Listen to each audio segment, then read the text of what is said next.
Hey, everybody, welcome to the Witches Movie Coven. Grab your goat, and this week especially, grab yourself a bloodbath, perhaps. Why? Because we are talking about Renfield. If you're going, who are you? I'll tell you who we are. We are the Witches Movie Coven. We are witches talking about witches in movie. I am Patti Negri. You might recognize me from Ghost Adventures or from my regular The Witching Hour podcast or from this. And let me introduce my co-hosts. We have the beautiful Courtney Buckley above here. She is goat bait herself. Or from my regular podcast or from this. Wait, and let something's me talking. My co-hosts. That's a good entrance. I thought I would do chat for the okay. That's haunted. Okay, Courtney Buckley, ghost bait herself from Scared and Alone. Right next to her, Richard-Lael Lillard, a beautiful person and dear friend who we just saw. We have Jason Mankey, witch author of 100,000 books, and I'm not exaggerating. And in place of Heather this week, we have the one and only, my best friend, my Fangs Smith, Father Sebastian. It is a vampire movie after all. He is Father Sebastian of the Sabretooth clan, internationally known impresario and vampire.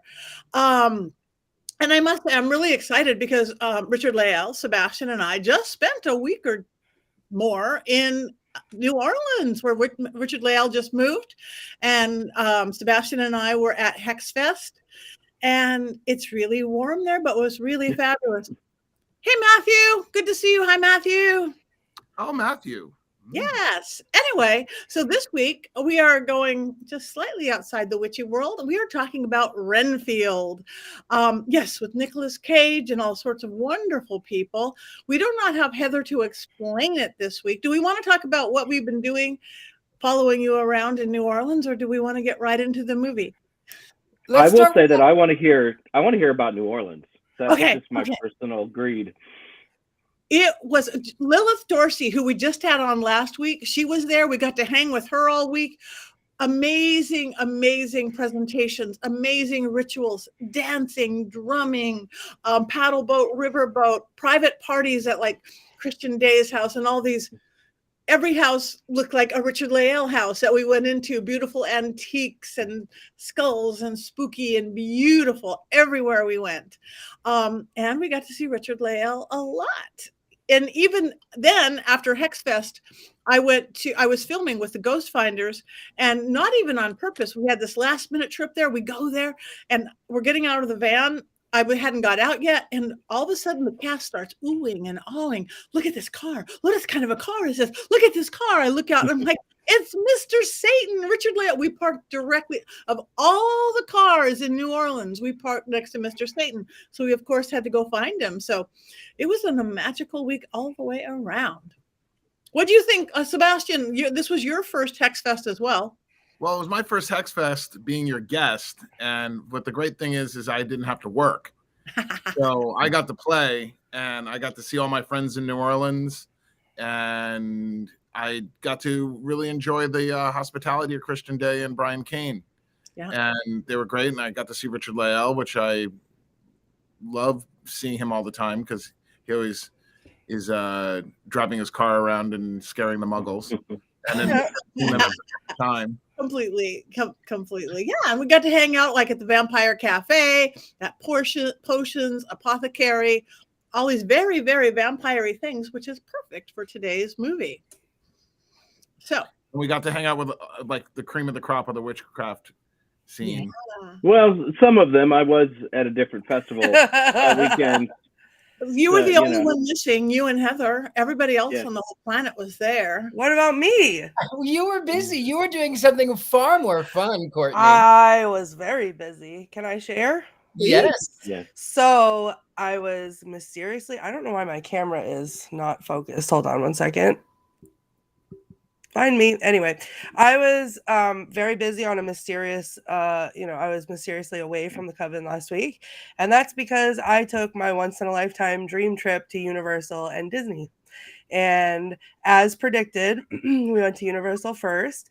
And I walked around the corner and I saw the Jurassic Park Welcome Center and Hogwarts, and I was uncontrollably sobbing for 20 minutes. They were taking pictures of me, and it was just as embarrassing as I thought it would be. And then I was crying the whole time. And then I was sad to leave Universal. I thought I want to stay there and not go to Disney. And in the car on the way there, as we passed under the Walt Disney World sign, I started violently sobbing again, to the point where our driver videoed me, because he said in 15 years he's never seen a person behave like that. I could not be controlled. And then he rolled down the window when we got to our resort to like check in with the security guard, and he was like, yeah, look at her, she's crying. And so the security guard was like, welcome, Your Majesty. And I was like, I'm a princess. And yeah, I cried a lot. But it was so magical. We did all kinds of fun Halloween things. I got a new wand. I did some magic, and it was almost like I knew what movie we were going to do this week, because while in the Wizarding World, I picked up one of these so that I could enjoy it tonight on the show while we talk about Renfield. So it was amazing. And I posted one picture on my Facebook, but there are more pictures to come once I recover a little bit. Was it everything you were hoping it was? The whole It was because you more. expected a lot. Okay. Yeah, it was way more than I ever expected it would be. It was just really, really magical. The cast members were all really nice at Disney, and the team members at Universal. Excuse me. And they really, there was a lot of things that like pixie dust moments that like really just made our trip. And everyone was so wonderful, and I cried a lot, and it was great. And I already put down. What was your favorite moment? What was your favorite thing? Trying to pull the sword out of the stone for you. Oh. Yelling, Jason, your favorite movie. Never done King Arthur right. Never. There was actually, so my absolute favorite moment was my son. Sometimes, like when he tries to smile for pictures, he makes weird faces. He doesn't always. He used to smile beautifully, and then he thought about it too much, and now he like does this, and it's, you know, we had to talk about it before we left, that like the most important thing to me on this trip was to have just one picture of us with normal smiles in front of the castle or something like that. So we had to practice smiling for pictures, and then there was this photo stop that, before I even knew I was going to Disney, I would cry looking at the pictures because it was so beautiful. And it was by the Tangled area. So all the lanterns were up, and Tangled's my favorite movie. So they have you hold one of the Tangled lanterns, and like it's all glowy on your face, and they have you like smile at the camera or whatever. And I was like obsessed with these before I ever knew I was going to Disney. And everyone told me, don't get your hopes up. The lines are always so long and whatever. We got there, we found it, and there was only 6 people in line. So we got up to the front, or we were in line, and I was crying because I was like, I can't believe this is about to happen. And my son looked at me without me saying anything, and he said, I promise that I will smile my best smile for these pictures because I know how important it is for you. Aww. And then, yeah, we got up to the front, and there was now like 100 people in line behind us, and there was me, my son, and my friend. And I said, because they do like a whole little photo shoot, like the same poses for each, you know, for whatever. I said, is there any way, like I explained how special they were to me, and I said, is there any way we can have just one of me and my son and then do the rest for the 3 of us? And when I explained how I felt about them and I was crying, the cast members started crying. So she did the whole photo shoot with me and Nathan. She did the whole photo shoot with me and my Nathan and my friend. And then she pushed them both out of the shot and let me do the whole photo shoot by myself with like 100 people in line. And I was sobbing, and they're like the most beautiful pictures, and I will treasure them forever. And I'm just so happy. I did have a great time, Robert. Thank you. It was a wonderful time. Wow. That's fabulous. You're a Disney junkie. What? You're a Disney junkie. I am now. I've been back for 36 hours, and I put my deposit down for next year. So it's really a problem. It's okay. Almost everybody I know. Look, Jason, just for you.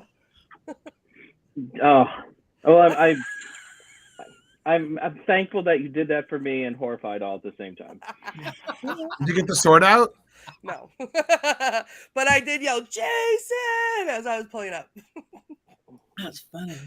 Everyone in my party knew that was the one picture we had to get it for Jason. People have yelled my name for much worse things, so actually that's probably one of the better ones. Good. Well, let's save our And brand new fangs. Thank you, Sebastian. Brand new fangs. They're a little longer than my old ones. So if I sound a little lispy, that's a trick of the trade just for a little while. Hi, everybody. Hi, Brandy. So let's talk Renfield. Now, we do not have Heather here to give us her whole lowdown. It is a 2023 movie. Richard-Lael, do you want to do your little intro that you so often and fabulously explain the entire movie? I would be delighted. Okay. So this is a spoiler alert for those who have not seen the film. This is not a 20-year-old film. This is like a 2-month-old film. So if you haven't seen it, you are out of luck. You're going to get some spoilers. If you would like to skip away, you can do that, but then you're going to miss out on all of this fabulous content, so you don't want to do that. Deal with the spoilers. That's what I So the story of Renfield, it is a brilliant retelling of the classic story of Dracula. But of course, it is more from the 1931 version and then sort of the continuation. And you find Dracula and Renfield not in Europe, not in England, but instead in the New World, in New Orleans. And of course, Renfield is going out trying to find people to feed his master, but he can't really come to it anymore. He can't make himself bring people to his master anymore. So he's bringing them rats and dead people and things that are just not really up to a vampire's standards. But it turns out that Renfield has actually gone to, he saw a mark, he saw someone that he was going to murder, and then he followed him into a self-help group. And it turns out that in this self-help group, they're all dealing with people who are narcissists. And so in this, he actually finds true friendship and true power. And of course, Dracula, being the narcissist, is not happy. But in the interim, Renfield actually is. He's very happy, and he ends up in a very colorful New Orleans apartment. And of course, Dracula is in an abandoned hospital. But it turns out for the benefit of Renfield. And that is where I'll leave the story for there. Perfect. I'll even talk first. I absolutely loved it. I got to go to a screening of it at USC Film School with a costume designer friend of both Sebastian's and I. I think you were supposed to go that night. I probably got your ticket. I was at Disney. You were at Disney. Yeah, Without me? I had business to do. Oh. Nikki and I had some activities to attend to. So it was great. I got to see it on a big screen at USC Film School. They had a bunch of the cast and crew there talking, not Nicolas Cage. But I've never, I don't think, laughed and cringed so much in one movie. And I love that. It's like the blood, the guts, like a Kill Bill or one of those kind of things. Never more blood, and laughing. And the whole setup of being the 12-step type program with the I am enough. I am this. It could not be more timely. It could not be more funny. And everybody was brilliant. Nicolas Cage, who'd have think he would be such a friggin' brilliant vampire, but he is Dracula. I'm Dracula. It's beautiful. Absolutely. And there's stories about him on set, the passion he has for movies, which we've all heard anyway, the joy he has for movies, even after, 3, 4, 5 hours of makeup, what he brings into the thing, and that 200% commitment that he has, that they all had. It showed to me in every single pore of his body and every single scene and word out of the movie. Yes, Nicolas Cage and New Orleans definitely go hand in hand. Actually, the other day we went by the Madam whatever, that evil woman that Nick Cage bought her house and he didn't like it. It couldn't stay in it. Whoever that real evil woman who tortured slaves. We went by Madame Lulari. Yes, we went by Madame Lulari's house, which Nick Cage had bought, and he couldn't even spend the night in it. So yeah, it was his city. It was great. So personally, one of my favorite to date. And I might add, we did get to go see where his eventual tombstone will be, which is right next to Father Sebastian's. Yes. What? Oh yeah, I'm going to be buried near Nick Cage. Yeah. Yes, we have been to your grave. We have almost danced on your grave. It was pretty awesome. Oh, there's Not that stories any. about my god sister Shannon McCabe dancing on her grave and getting in trouble with the local parish, and she was like, "It's my grave. I can dance on my grave." And so, but it was a hot day, Richard-Lael. It I- was How do you incredibly not hot. die? Well, because I'm undead. Oh, He doesn't perspire. Actually, I'll tell you a funny story about being undead. So I had to get something that was delivered. I had to have some mover for something that it was my mantle. I had to have it brought in. And the fellow says to me, "Well, I think you might be a vampire." And I said, "Well, maybe I am." And he says, "Well, if you were, I might let you bite me." Oh, Was that Scandalous. a come online? Mm. Maybe? He was someone here, someone local that I had paid him to help me bring a piece of furniture back over here, and he walked into my vampire lair. It looks like I don't know what. I mean, it's kind of a vampire lair. Speaking of vampire lairs, Father Sebastian, let's talk about your chair. oh yes. So Rob Cohen, our gracious producer, told me that I needed to get a more practical set, unlike they did for Star Wars. And instead of CGI, I decided to get a quest for a chair, and there's no person better than Richard-Lael to go antiquing with. And I was like, I need a chair, and within 5 minutes, I had purchased the chair and was on my way in a tremendous thunderstorm to pick it up. Thank God it fit perfectly in the back of my car. That's amazing. I didn't know that. It's a beautiful chair. Mm-hmm. It's very comfortable. I sit in it all day when I'm in LA, and it's perfectly colored, red and gold. I mean, couldn't ask for a better color combination. It's really hot in here right now, and my air conditioning doesn't seem to be working. But this chair makes my simple outfit right now look much better.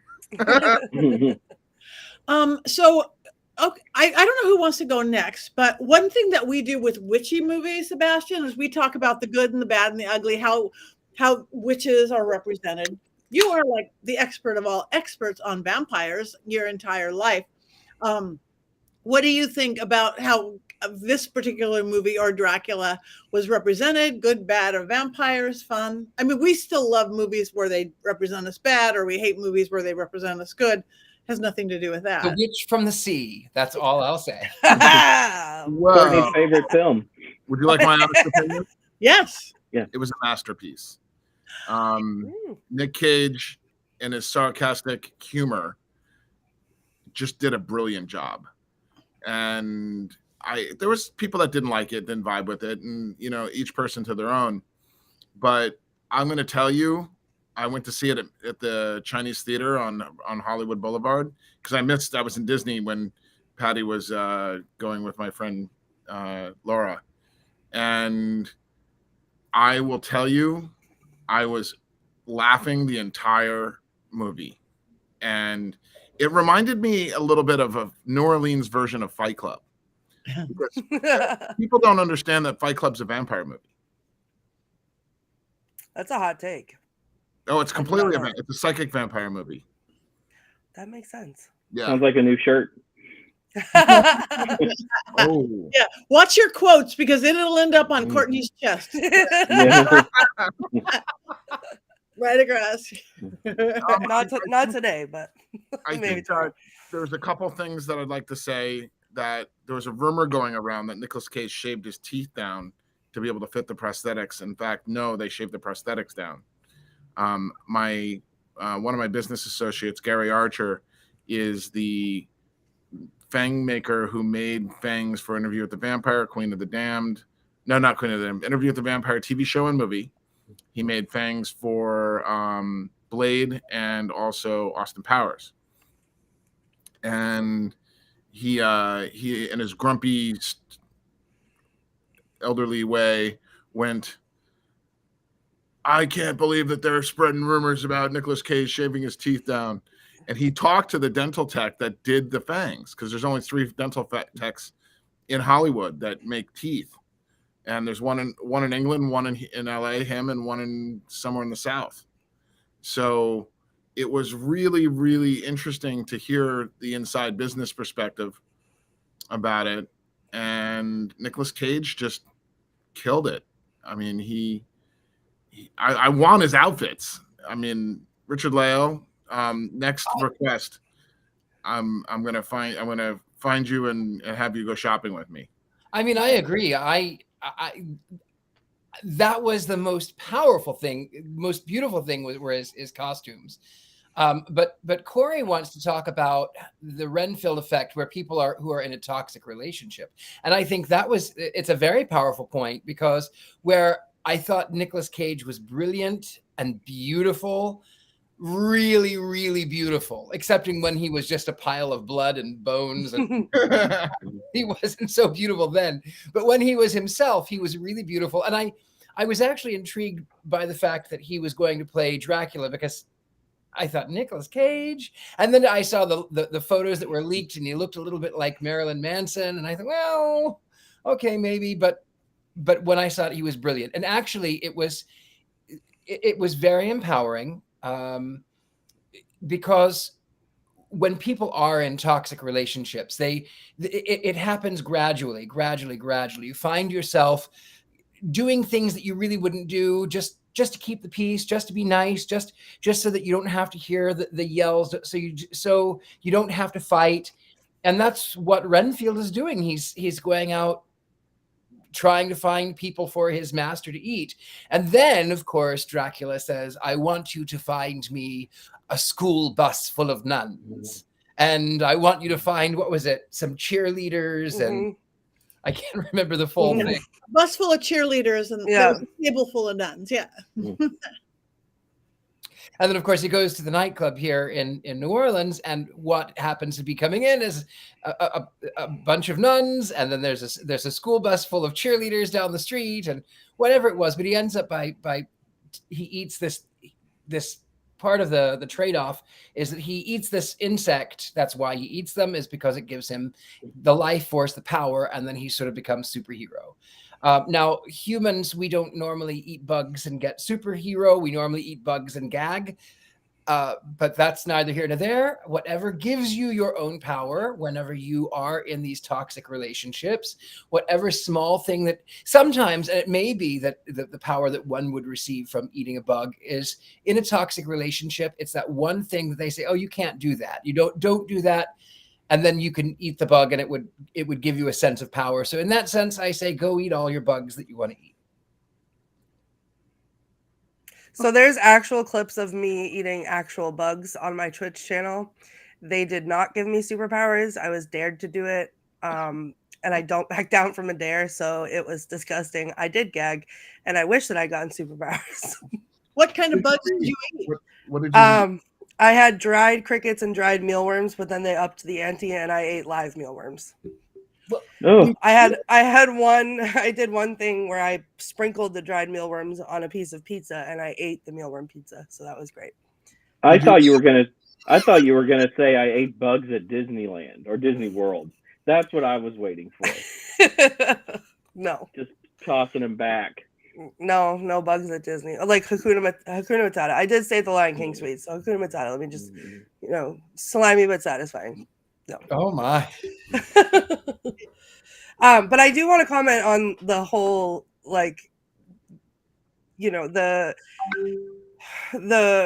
toxic relationship bit. And again, as Richard-Lael said before, spoiler alert, because one of the things that I really loved about this movie, I thought the beginning was a little bit slow for me, but the halfway through on, when Renfield gets a spine and he's gonna go after, do his thing, it's the end for me where he's saying his mantras and punching Dracula, and it's like, I am enough, and I have enough, and I am codependent, and whatever he's saying, and he's punching him. And I was just like a couple scenes like that, or what was her name, Rebecca did a couple like awesome things, and I was just yelling like out loud, like, yes, get it, like. And so that got me really excited, which I haven't been really excited for one of our movies like that for a while. So I was hyped. I really enjoyed it. And then the humor in it is definitely my sense of humor, the dry, witty, sarcastic. Even like when Nick Cage was like gross Dracula, like coming back growing into his skin, he was still very like dry and sarcastic and funny. So I really enjoyed it. I had a good time watching it. I would definitely watch it again. And I have some quotes for later that I'm gonna peek a little quote there before you do. One of my favorites was Renfield has gone to his meeting, and the team lead, there's someone at the door, and of course it's Dracula, and he says, "Do come in," and he goes, "No." How do vampires come on Witches Movie Coven? You invite them. Yep. Yeah. The welcome mat. It was the welcome mat for me. Yeah. You've been invited. Please come in. It's funny. Our Heather our beautiful Heather Greene is not here because she actually had a family commitment, but she also said this was too violent for her, which sort of cracks me up because she likes all these other goofy, violent movies that are kind of too much for me. But even though this was like ridiculously violent, because it was ridiculously violent, it went to cartoon stance that nobody has that many buckets of blood in one exploding head. It worked for me. So we love you. We miss you, Heather. I'm going to be real honest. The violence, like I loved the violence, specifically the part where I don't remember the actor's name. He's John Ralphio in Parks and Rec, but Renfield punches him in the stomach, and then it shows the X-ray of all his bones breaking. Then it comes out his butt and out his mouth, and I was like, "Yes, this is so good." That was my favorite. I'm kind of with Heather. Like tonally, this movie is all over the board. I like to read about the history of the development of these films, and this was originally supposed to be part of the MonsterVerse that was dead on arrival with Tom Cruise's The Mummy movie. So they reworked it, and I think as a result, it tries to be 2 or 3 different things. And because of that, it just doesn't resonate with some people. I liked it well enough. I like the performances. The cast is really great, and I laughed at some of the gratuitous, over-the-top violence. Don't get me wrong, but I think that probably limited the amount of people who are going to watch this film. Yeah, you really and thought maybe it was that was.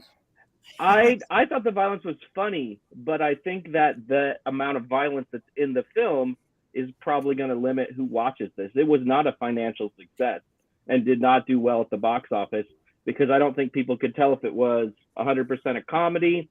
Was it supposed to just be over the top campy, or was it supposed to be like a really violent sort of movie? And because all these things are in conflict with each other, I think it might have trouble keeping an audience long term. I can totally see that. And I couldn't find the tone myself or the genre.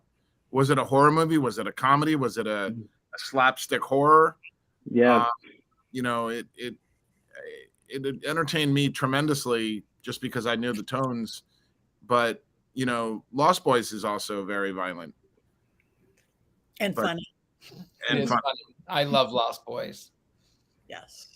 And I liked a lot of it. Don't get me wrong. I didn't think it was terrible and stuff, but my wife was sort of watching some of it with me and sort of rolled her eyes and didn't really want to participate. Did you watch it on the movie theater? We saw it on Peacock, sorry to say. Probably different. It's probably a big screen movie, like all those ones that I'm always watching on my cell phone and don't get it. This is what's fun? A screen movie. What's funny is I had that exact same conversation while I was watching it because I, as we've talked about before, always appreciate the cinematic adventure of a movie. And there are definitely movies that we've watched where I've said I might have appreciated it differently if I'd seen it on the big screen. This one, I feel like I would have enjoyed either way. I think that for me, the violence was just stupid enough and excessive enough that and I'm not a fan of excessive gore for gore's sake, but this seemed to fit the trope for me, so I didn't mind it so much. But I'm a huge fan of the stupid, silly horror, so I don't know, for me it didn't miss the mark for me. But it's funny that you mentioned that because I had that exact same conversation where I feel like I don't think for me it would have made a difference to see it on the big screen or at home. And I would definitely watch it again at home. The characters were so fun, where it could have been the cartoon or the horror. All the characters, like the whiny the son of the big mob boss lady, and the strength of the mob boss lady, and it had layers for a big, funny, comedic horror film, Dracula, to me. It's funny too, because this is not the only vampire movie I've watched in the last week or so. I also saw the Last Voyage of the Demeter. Oh yes, Oh. the other night with Laura.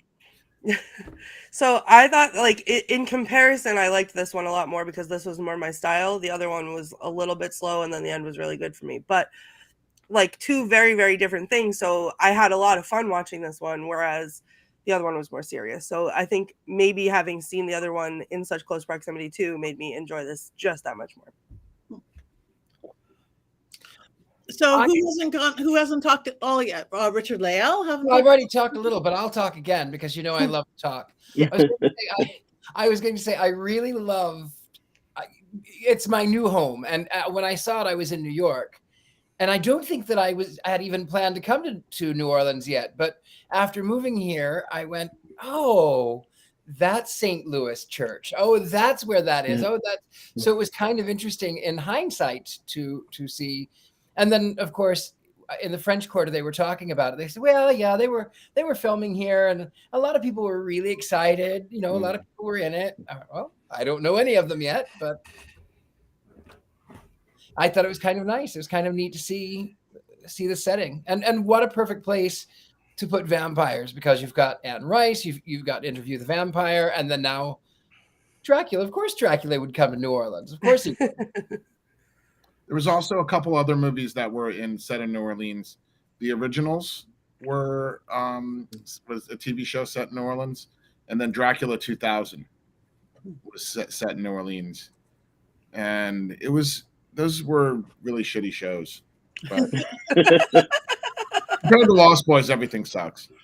I want to say what Mary Jane says. She loved Awkwafina. I loved her too. She was a really nice. Again, all these characters are like little paint colors to me. The different characters, the different how they molded together or didn't mold together. I was really surprised when Awkwafina showed up because the cast is like really good. These are all actors that I know. I mean, Courtney already mentioned that Ben Schwartz is in it, who's John Rapio from Parks and Rec. You know, he shows up completely different than his Parks and Rec character. That sort of blew my mind. And I thought Awkwafina was too big a star to be sort of third build in this movie. And I like Nicholas Hoult in pretty much everything that he does. So the cast is really good.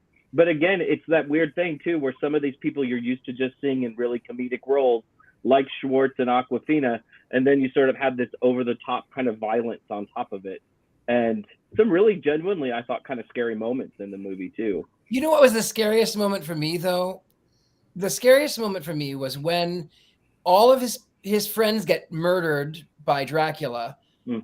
And that's not scary. What was scariest for me is, why are they brought back? They were all ripped to shreds. How are they brought back? Were they all just put in a freezer? And then now they've drank Dracula blood. So are they all vampires? Because that's how you make a vampire, according to the lore. So are they all now undead vampires? Program.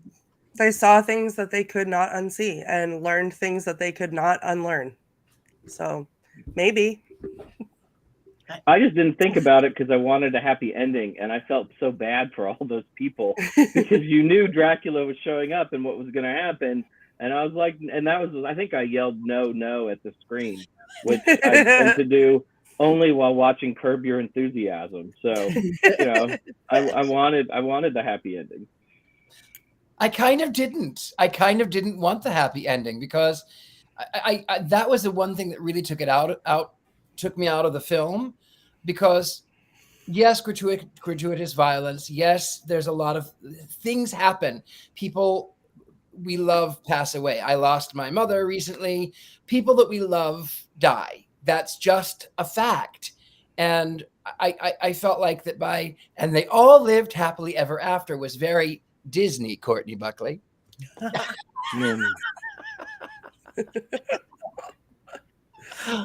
I liked it, so maybe. I thought it was a beautiful ending, and what a better movie to have a beautiful ending than a horrible Dracula movie. It contradicted the entire film. I think it needed that though, because it would have been so like just I would have felt desperate at the end and so unfulfilled watching it as a consumer. I would not have wanted to rewatch it. I would not have recommended people go see it. I would not have anything. So just from like a box office standpoint, I feel like they couldn't have done anything differently. I bet you this film where hangs on well, like it'll get more popular as time goes. Maybe I don't know that. I guess it wasn't a box office big success, but I think it's one of those that actually is going to be appreciated down the line. I agree. It was beautiful. That is what I will say. Is that not only the costuming but acting was brilliant. The colors that they used, the lenses, the angles, it was really beautiful. I think it's going to become a cult classic. Yeah, for sure. Is it? I don't know, because I'm not sure that cult classic movies work like they used to, because now we control what we see, right? It used to be you just stumbled across something on cable at 11 p.m., right? Or late night or even later than that. And now you just sort of have to choose things on your 8 streaming services. I don't know if we'll get cult movies like we used to. I think that's going to be one of the downsides.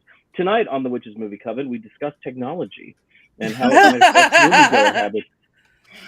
I don't know. I think it's still the ones people choose to stream and choose to watch, even if you don't have to catch it at the 11 p.m. movie. Things are done different, but I think it's going to hold up. I feel like it'll be something where like maybe people didn't go see it in the movie because, I'll wait for it to come to streaming. But then it came to streaming and now they're like, oh, well, I'll give it a shot. I'll watch it. And then it becomes the movie that they seek out to watch every once in a while. Right. I know a lot of people are introduced to it by watching it on streaming. Yeah.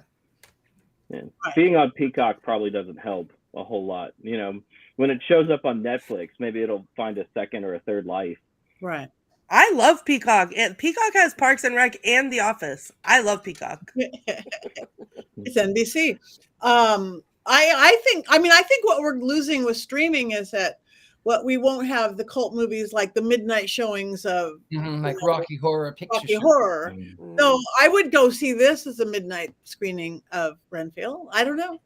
That's the room. That would be fun. You know, at the end of every endless night, we have the time warp. Yes, we do. And it's really funny to see the young kids get up there and see the kind of relate to the cult classic film.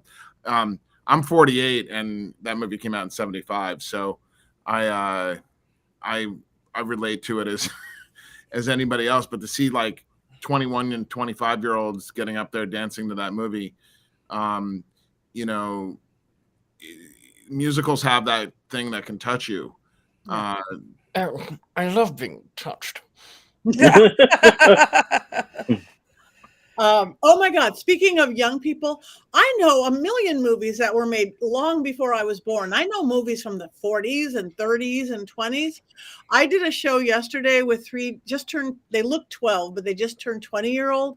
I watched the version they did before me, and they were talking about this guy named Ozzy Osbourne, who they had no idea who he was. Oh. They said, yeah, a kid, and they were talking about weird kids in school. And yeah, there was some kid, he was obsessed by some magician guy or something. I don't know who he is, named Ozzy Osbourne. And the kid ate a head off a bat. I'm like, how could you not know who Ozzy Osbourne? I don't get that, because I know lots of people who died before I was born, and Ozzy Osbourne's still alive, and he's still, I don't know. That makes me feel old. Are parents not raising their children properly on Black Sabbath? I mean, that's like a what has like happened? a must. I was so nervous showing up with these children, but they actually did really good, because it's like, oh. I'm raising my kid on Backstreet Boys. Does that count? NSYNC? No, not at all. Sorry. Well, then I'm part of the problem, obviously. One of my friends is raising their kids on the TV show In Living Color. That's a good parenting right there. Yeah. And not very witchy, but definitely funny. I mean, that show would get canceled today. Okay, Matthew says he's 25 and he knows Ozzy. Okay, thank you, Matthew.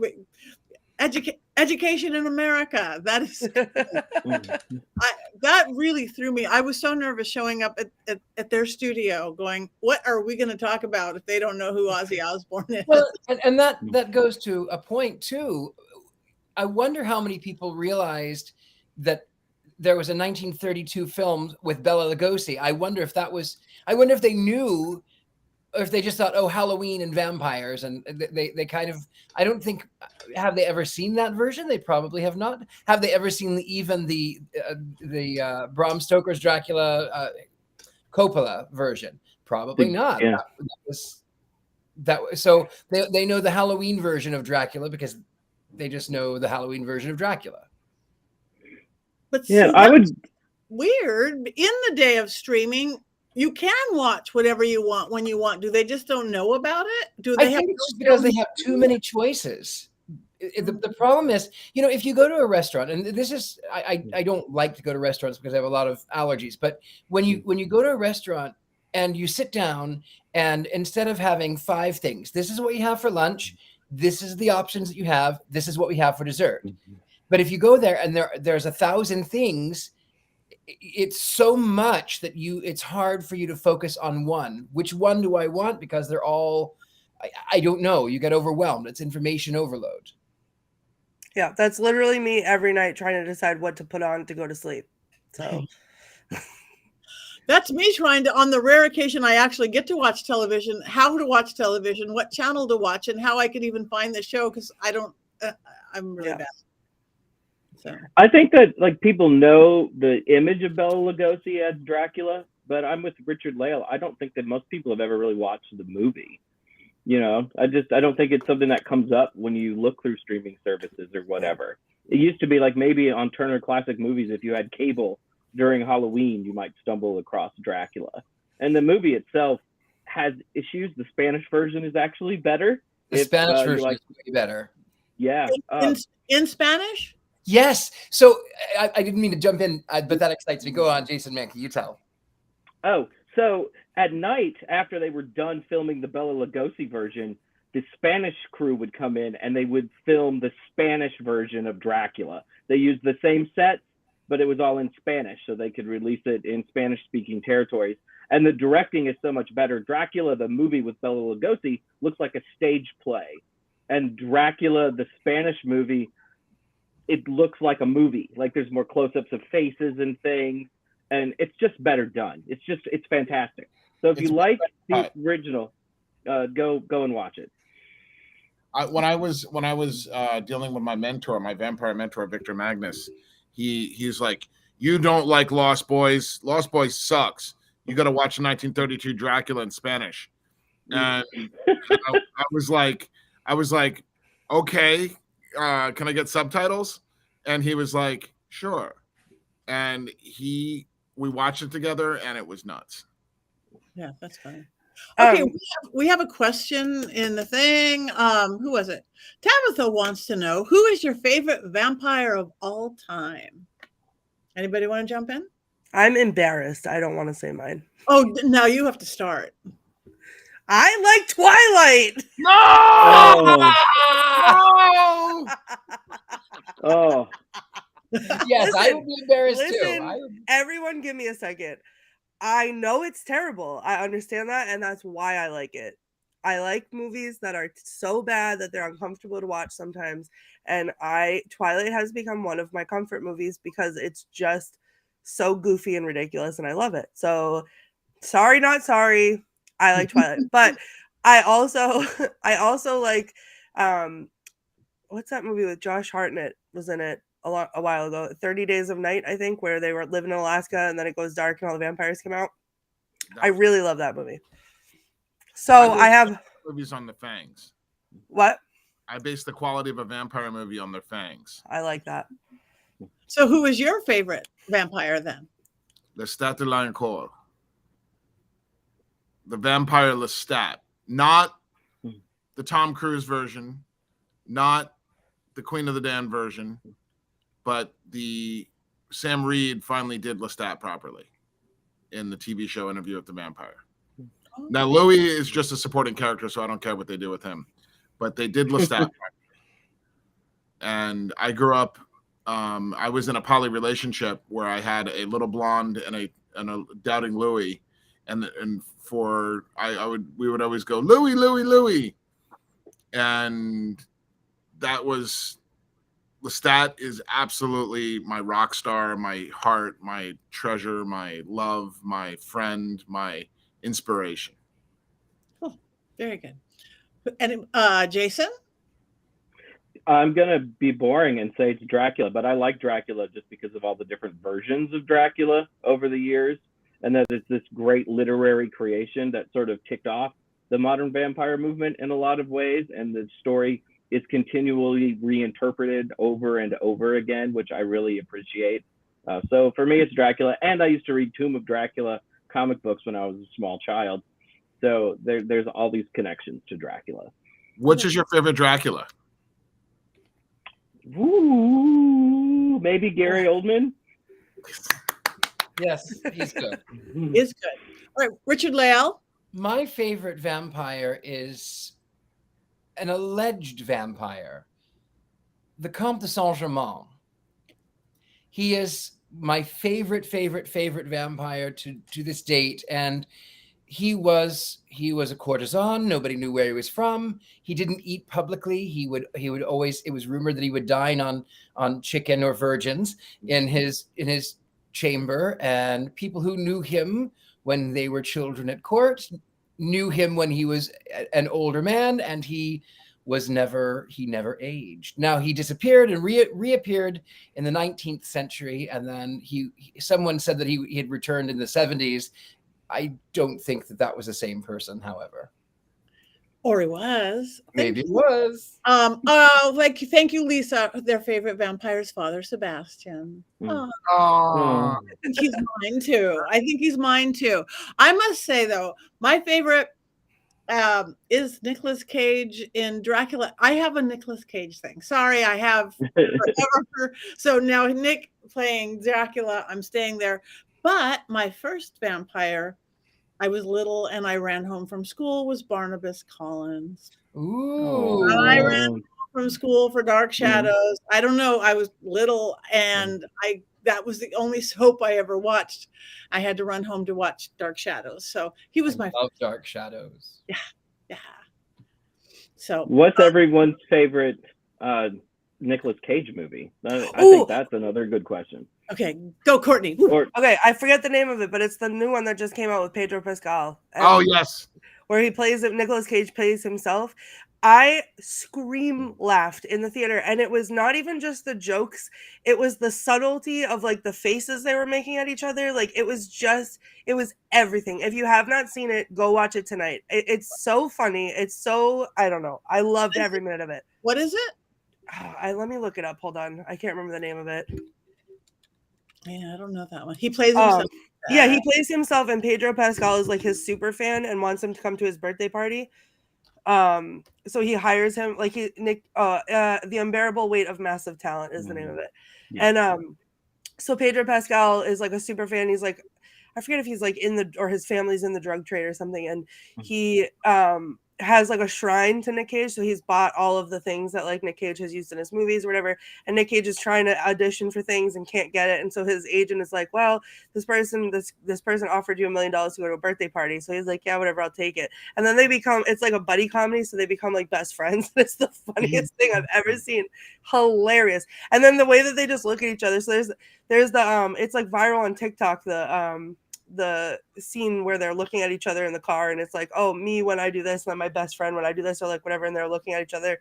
It's hilarious. And it literally is. It's not even like, the lines are great, the scenery is great, the acting is great. I don't super love Nick Cage, so when I went to see it, I thought, I know, I'm sorry, Patti. I do now because of this movie, because I feel like for him to play himself the way that he did, and it was really just the way that he took it in stride. Like, he fully made fun of himself. The whole movie is like him making fun of himself, and he just like overacts himself. It's just the funniest thing. It's so good. If you haven't seen it, see it. It's really funny. Okay, everybody is putting in their movies here. We've got National Treasure. We've got a Ghost Rider, Queen. Oh, somebody likes Akasha and Queen of the Dam. So no, you guys, we are reading this Blade series. I must say, one of my friends was the makeup artist on Blade series, and I remember seeing they had a baggie full of Wesley Snipes hair. I was so impressed at the time. This was a long time ago. I guess that's what makeup artists do. But the guy who wrote that, Stephen Norrington, actually wrote a movie about me. That's where my whole the Bursting in Fire Marilyn Manson house. He wrote the Blade series. He wrote League of Extraordinary Gentlemen, and he wrote a movie about me. But they haven't done it. They probably never will. But that was my little momentary claim to fame. But I do want everybody to introduce ourselves. So before we do that, we have to vote. Wands up, wands down. Everybody out there in the chat room, you guys are really active. Tell us, wands up, wands down. Renfield. Oh, look at you, Richard-Lael. You've got a cross. It's a crucifix. It's a crucifix. I feel bad. I took up so much time talking. Nobody else got to say their favorite Richard-Lael movie, their favorite Nicolas Cage movie. Favorite movies? I'm sticking with this one because it's the newest. And I have no memory. Doing the show in my bedroom, I have the TV remote for a while. I left my wand in the other room. So yeah, that's a perfect one. This may be one of our few. We don't often agree on everything. In the audience, I see up, up, up, up. We've got a lot of wands up. Wands definitely up. So someone who practices voodoo would have a field day with a bag of someone's hair. I thought about that at the time too, being a practicing witch way back then. I thought about that too, Wesley Snipes' hair, what you could do. But I think the person who had it was just into his kind of bleached thing they did with his hair. Okay, so we are looking at wands up. So those of you who haven't seen it, you can see it on Peacock and all sorts of things. So check out Renfield and tell us what you think. We don't know what we're going to do next week, do we? So next week is my birthday week. Do I get to pick? Yes, I know what I want to do. What do you want to do? So I know it's silly and it's stupid, but it's one of my favorite movies, and there is witchcraft in it. It is Your Highness, which is a stoner comedy with James Franco and Danny McBride. And it's my favorite movie. Oh God, that movie's terrible. No, it's not! Jason! Go away. I'm gonna make your laptop run out of battery. I don't know it. Is it streamable or is it available somewhere? It should be. If not, I'll send you a DVD because send everybody a DVD. Okay, I'm so gonna we'll look do right that now. one next week, so long as we can all find it. Until then, everybody say what they have coming up. I'm leaving tonight actually for Michigan Paracon. So anybody going to Michigan, it's a really good one. Everybody comes, all the paranormal peeps, Michigan Paracon. Next month, I'm going to be at Baraboo, Wisconsin. I'm going to be in Albuquerque, New Mexico, all sorts of places. Go to pattinegri.com and find out where I am. Let's go to Courtney next. What do you have coming up? Not a lot. Sadly, I'm not going to Michigan Paracon this year because my son's starting a new school and I'm starting a new job. So I have a lot of stuff to take care of. But in a little while, I will be streaming on Twitch in about 30 minutes. We got a new update, which totally revamped our favorite ghost hunting game. So we're going to go get the pants scared off of us, and you can watch along at twitch.tv/thethemes. Other than that, just sleeping forever, decompressing off of my trip. Also, I am a big fan of NSYNC. Like I said earlier tonight, Joey Fatone was performing at Epcot while we were there, and Lance Bass made a special appearance. And I've waited 23 years for this to happen. We were front row, and Lance Bass touched my hand. So I immediately wiped snots on it from all the sobbing that I was doing after it happened, but it happened. So. Oh no, he got Joey Fatone. All right, Richard-Lael. I will be in Atlanta coming up in a week on the 2nd of September for the Debauchery Burlesque Ball Atlanta. We had to change the name, but it is Debauchery Burlesque Ball Atlanta. coming up on the 2nd, where it'll be a lot of fun. And then I'll be in Ohio for a few days in October. And then I will be here. And you can find me wherever good Gentleman Psychics are sold, thegentlemanpsychic.com, and also, Instagram, Facebook, YouTube, all of the other stuff. All keys of social. Yes. Everybody follow us, like us, tell us what you want to see. Jason. I will be outside of Memphis at the Festival of Souls Festival, October 12th through the 15th, which is pretty exciting. And I will be at Las Vegas Pagan Pride. This is a Sin City Witches shirt because those are the Las Vegas witches on November 11th. So I'm excited about that. And of course, I'm on social media and all the places. There are only 4 Jason Mankeys in the world. I'm the only one who's a witch. And of course, I'm on Amazon because I've only written 9 books, Patty. Only 9 books. They're good ones, so they count for double. Thank you. I just got your new one. So, all right, so let's go to our special guest, my dearest friend, Father Sebastian. Why don't you tell everybody a little bit who you are, what you do, and where they can see you next, and what you have going on? Well, I'm a fang smith, which means I make custom-made fangs. I'm a dental technician. Patty's my most recent victim again. And I run the Endless Night Vampire Ball, and we'll be in Salem on October 9th with Fangs, Ben and Lex and Ben. September 9th. And we're going to be doing the Endless Night Vampire Ball Salem. And then we are going to do Halloween weekend. The weekend before Halloween, I'll be in Homa at my friend Moira's house, going to the Rougarou Werewolf Festival, Swamp Wolves. And then I'm going to go to Halloween weekend. I'll be at the House of Blues with Patti and Richard-Lael and a bunch of witches doing Endless Night New Orleans Vampire Ball. Thank you. And they can find you where? FatherSebastian.com. Thank you so much. Do you guys hear this weird music in the background? Is that just it's got a funky beat, but I like it. Beat, but I like it. I don't know what like steel drums somewhere in the background. Yeah, that's what it sounds like. So